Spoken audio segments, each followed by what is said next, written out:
પણ પપ્પા, શું આ નિર્ણય લેવો જરૂરી છે? અને આવી જરૂર પણ શું છે? મમ્મી, તું સમજાવ ને પપ્પાને. આ બધું અત્યારે કરવું ક્યાં જરૂરી છે? એવો સમય આવશે ત્યારે વિચારીશું. રુચિકા સમજદાર છોકરી છે, એ એડજસ્ટ થઈ જ જશે આપણી સાથે. તમે નાહકના આવો કઠોર નિર્ણય કરી રહ્યા છો. આદર્શ ઘણા સમયથી અશોકભાઈને સમજાવી રહ્યો હતો, પણ અશોકભાઈ ટસના મસ થતા ન હતા. એમણે નિર્ણય કરી લીધો હતો અને હવે એમાં કોઈ ફેરફાર કરી શકે એમ ન હતું. વર્ષાબેન ઘણા દિવસથી પ્રયત્ન કરતા હતા, પણ પથ્થર પર પાણી. અશોકભાઈ માનવાના હતા જ નહીં. ઘરમાં ખુશીનો માહોલ ધીમો પડી ગયો. નવો સંઘર્ષ ચાલુ થયો હતો. આજે શોપિંગ પતાવીને આદર્શ રુચિકાને ઘરે સાથે લઈને આવ્યો. ડિનર પતાવી બધા સાથે બેઠા. રુચિકા આમ ખુશમિજાજી છોકરી પહેલી જ નજરમાં આદર્શને ગમી ગઈ. બંને ઓફિસના કામથી ઘણી વખત મળતા. આદર્શે પ્રપોઝ કરી ત્યારે રુચિકા ખૂબ ખુશ થઈ હતી. ના પાડવાનો તો કોઈ અવકાશ જ નહોતો. આદર્શ પણ કંઈ હીરોથી કમ નહોતો લાગતો. કસાયેલું શરીર, નમણો ચહેરો અને આકર્ષક વ્યક્તિત્વ. રુચિકાએ પણ પ્રપોઝલ સ્વીકારી લીધું. બંનેના સંબંધોને પરિવારે સહર્ષ સ્વીકાર્યા અને હવે લગ્ન પણ નક્કી થઈ ગયા, જેની તૈયારીઓમાં બધા વ્યસ્ત હતા. રુચિકા અશોકભાઈ તરફ જોઈને બોલી, પપ્પા, તમને હું નથી ગમતી? કે આ લગ્ન થાય એ તમને પસંદ નથી? અશોકભાઈ સમજી ગયા કે આ મીઠુડી છોકરી પોતાને મનાવવાની કોશિશ કરે છે. અશોકભાઈ પણ સમયની ધૂળ ખાધેલ વ્યક્તિ. એ સક્ષમ હતા બધાને પોતાના નિર્ણયમાં સહકારી બનાવવા. એ બોલ્યા, રુચિકા, ગમા અણગમા તો બદલાતા રહે બેટા. આજે જે સૌથી પ્રિય હોય એ કાલે સૌથી વધુ અપ્રિય પણ બની જાય. રુચિકા બોલી, એટલે શક્યતાઓને આધારે માણસે કઠોર બની જવાનું એમ? આમ જ થશે કે બનશે એમ માની અત્યારે આવો નિર્ણય લેવો તમને યોગ્ય લાગે છે? વર્ષાબેનને થનારી વહુની સમજદારી માટે માન થઈ ગયું. એમણે અશોકભાઈ સાથે નજર મેળવી, જાણે આજીજી કરી કે આ નિર્ણય બદલી નાખે. અશોકભાઈ ઊભા થતાં બોલ્યા, આદર્શ, રુચિકાને મોડું થતું હશે, એને ઘરે મૂકી આવ. સવારે ફરી લગ્નની દોડધામ શરૂ કરવાની, તો થાકી જતા હશો. આરામ કરો બધા. અશોકભાઈ રૂમમાં ગયા. રુચિકા થોડી ઉદાસ થઈ ગઈ. વર્ષાબેન પણ મૂંઝાયા. વાતાવરણને હળવું કરતા આદર્શ બોલ્યો, હવે તમે બંને રડવા ન માંડતા. ત્રણેય હસી પડ્યા. ત્રણેય જાણતા હતા કે જેટલી માનીએ છીએ એટલી હળવી વાત તો નથી જ, છતાં કોઈનું કશું ચાલે એમ નહોતું. આદર્શ રુચિકાને ઘરે મૂકવા ગયો અને વર્ષાબેન રૂમ તરફ ગયા. વર્ષાબેન આવ્યા એટલે અશોકભાઈને થયું કે એ જરૂર પોતાને મનાવવાનો પ્રયત્ન કરશે જ, એટલે એમણે જ વાત ચાલુ કરી. તને મેં એક વાત નથી કહી. હું વર્ષો પહેલાં ટ્રેન નીચે આપઘાત કરવા ગયો હતો, પણ પછી હિંમત ન ચાલી એટલે ફરી આવી ગયો. આ વાત મેં તને ક્યારેય નથી કહી. તું ઈચ્છે છે કે આપણો આદર્શ પણ એવી પરિસ્થિતિમાં મુકાય, અને એમ ન કહેતી કે હર વખતે એવી જ પરિસ્થિતિ આવે એવું થોડું છે, કારણ કે આ પરિસ્થિતિ ગમે ત્યારે આવી શકે છે. આ જનરેશન ગેપને કારણે મતભેદો ઊભા થવાના જ છે. તને ખબર છે, તારી અને મારી મા વચ્ચે હંમેશા વિવાદો જ થયા છે, ને તમારી બંનેની વચ્ચે હું હંમેશા પીસાયો હતો. એ સમયે તો એટલી પરિપક્વતા પણ ન હોય કે તમે તટસ્થ રહી શકો, અને એટલે જ એવા વિચારો આવતા, ઘરથી દૂર રહેવાના. આપણા સમાજની મોટામાં મોટી સમસ્યા શું છે તને ખબર? વડીલોને એ ખબર નથી કે નિવૃત્ત ક્યારે થવું, અને સંતાનોને એ ખબર નથી કે પ્રવૃત્ત ક્યારે થવું. આને લીધે જ વર્ષો સુધી ઘરમાં ખટરાક થયા કરે છે. હું નથી ઈચ્છતો કે ફરી ઘરમાં આવા જ વિવાદો ઉદ્ભવે, એટલે જ મેં નિર્ણય કર્યો છે, આપણે આપણા નવા ફ્લેટમાં રહેવા જઈશું અને આદર્શ અને રુચિકા આ ઘરમાં રહેશે. સંબંધો જેટલા દૂર રહે એટલી જ મીઠાશ વધુ રહે છે. રુચિકા આજની આધુનિક છોકરી છે, એ તારું વર્ચસ્વ નહીં સ્વીકારે, અને તારા હાથમાં ક્યારેય આધિપત્ય આવ્યું નથી એટલે તું પણ અહમ છોડીશ નહીં.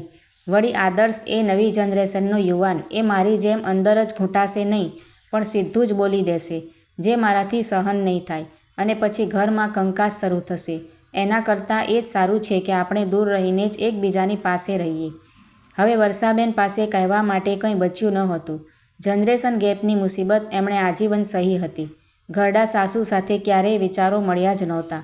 એથી સાસુ ક્યારે સ્વર્ગે સિધાવે એવી જ રાહ એમણે આજીવન જોઈ હતી. અશોકભાઈ એકના એક પુત્ર હતા, તો માંથી અલગ થવાનું વિચારી પણ ન શકાય. અને એ લોકો શું કહેશે? વૃદ્ધ અને વિધવા માતાને તરછોડી દીધી. બસ આવા જ સંઘર્ષો, પીડા, ઝઘડા, મતભેદ, મનભેદ વચ્ચે એમનું જીવન પસાર થયું હતું.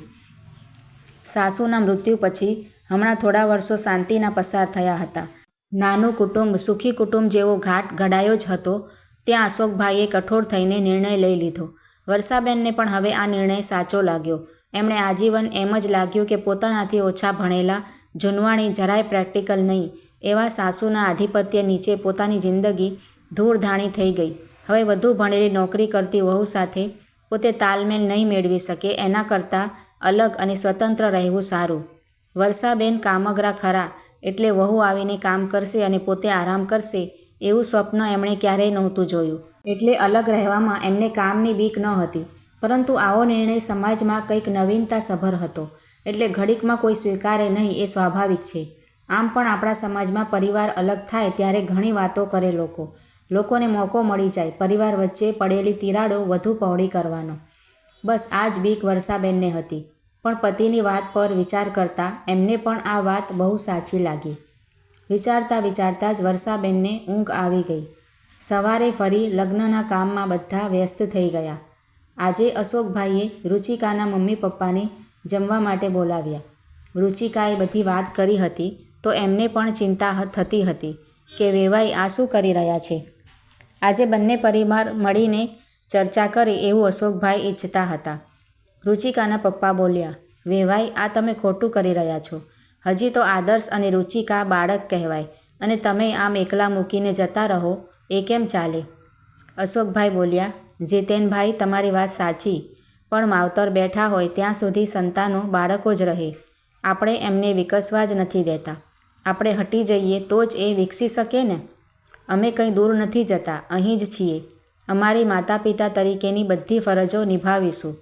રુચિકા નોકરી કરે છે તો 2 કામવાળી રખાવી દીધી છે જેથી એને તકલીફ ન પડે. જ્યારે એના બાળકો થશે તો એને પણ મોટા કરવાની જવાબદારી અમારી જ રહેશે. અમે એમના બાળકોને મોટા કરી આપશું. આખરે અમારે પણ અરમાન છે પૌત્ર પૌત્રીને મોટા કરવાના.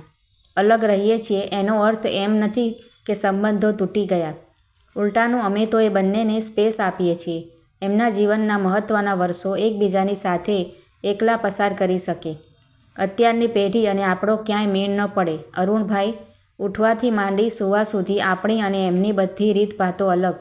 અને આપણે વડીલો એમને રોકટોક કરીએ એ એમને ગમે નહીં. વળી આપણે પણ ખૂબ મહેનત કરી. હવે થોડી શાંતિ અને ઈશ્વર આરાધના માટે શાંતિ જોઈએ છે. બસ એટલે જ આ નિર્ણય કર્યો. રુચિકા ઘર સંભાળતા શીખી જશે પછી જ અમે જઈશું અહીંથી. અત્યારે તો બસ થોડો સામાન જ ત્યાં ફેરવ્યો છે. હવે અશોકભાઈ રુચિકા તરફ ફરીને બોલ્યા, રુચિકા તું એમ ન માનતી કે તારા આવવાથી મેં આ નિર્ણય લીધો છે. મેં તો બહુ પહેલાંથી જ નક્કી કરી લીધું હતું કે આ જનરેશન ગેપ હું દલીલોથી ભરીશ નહીં પણ સમજદારીથી જાળવી રાખીશ. તને ઘર સંભાળવામાં થોડો વખત અઘરું પડશે પણ પછી તને ટેવ પડી જશે. કમસે કમ સાંજે ઘરે આવીશ ત્યારે કોઈને જવાબ તો નહીં આપવો પડે અને અમારે કોઈની રાહ નહીં જોવી પડે. જ્યારે પણ તકલીફ પડે તું બસ કહી દેજે, અમે બેઠા જ છીએ. હવે વારો આવ્યો આદર્શનો. આદર્શને સંબોધતા અશોકભાઈ બોલ્યા, આદર્શ તું તો સમજે જ છે કે મેં આ નિર્ણય કેમ લીધો. નાનપણથી જ તને ખબર છે આપણા ઘરમાં કેવી સમસ્યાઓ ઊભી થતી. બસ એ ફરી ઊભી ન થાય માટે જ મેં આ નિર્ણય લીધો. અને હવે ઢળતી ઉંમરે તારી માને સમય આપવો છે ને એનો સમય લેવો પણ છે. એણે ઘણું સહન કર્યું છે ને હજી પણ કરી પણ લે, પરંતુ હવે મારે જ એવું થવા નથી દેવું. આપણે 2 પેઢી વચ્ચે મારે પગથિયાં કરવા છે, ખાઈ નહીં. જનરેશન ગેપ જાળવીને જીવન માણવું છે. હવે તો કોઈને દલીલો માટે અવકાશ જ ન હતો. બધાને અશોકભાઈની વાત સાચી લાગી. લગ્ન ધામધૂમથી પૂર્ણ પણ થઈ ગયા અને રુચિકા ઘરમાં સેટ પણ થઈ ગઈ. હવે રજાના દિવસોમાં આદર્શ અને રુચિકા અશોકભાઈને વર્ષાબેન પાસે જાય છે, આનંદ મસ્તી કરે છે અને ફરી પોતાના ઘરે આવી જાય છે. 2 પેઢીઓ જનરેશન ગેપ ઓળંગી ખૂબ આનંદ સાથે એકબીજાથી દૂર પણ દિલથી નજીક રહે છે. મિત્રો, આ વાર્તા તમને કેવી લાગી છે તે કમેન્ટ કરીને જરૂરથી જણાવજો. અને જો સારી લાગી હોય તો વિડીયોને લાઇક શેર કરીને આવી જ બીજી વાર્તાઓ જોવા માટે મારી ચેનલને સબસ્ક્રાઈબ જરૂરથી કરજો. વિડીયો જોવા માટે તમારા બધાનો ખૂબ ખૂબ આભાર.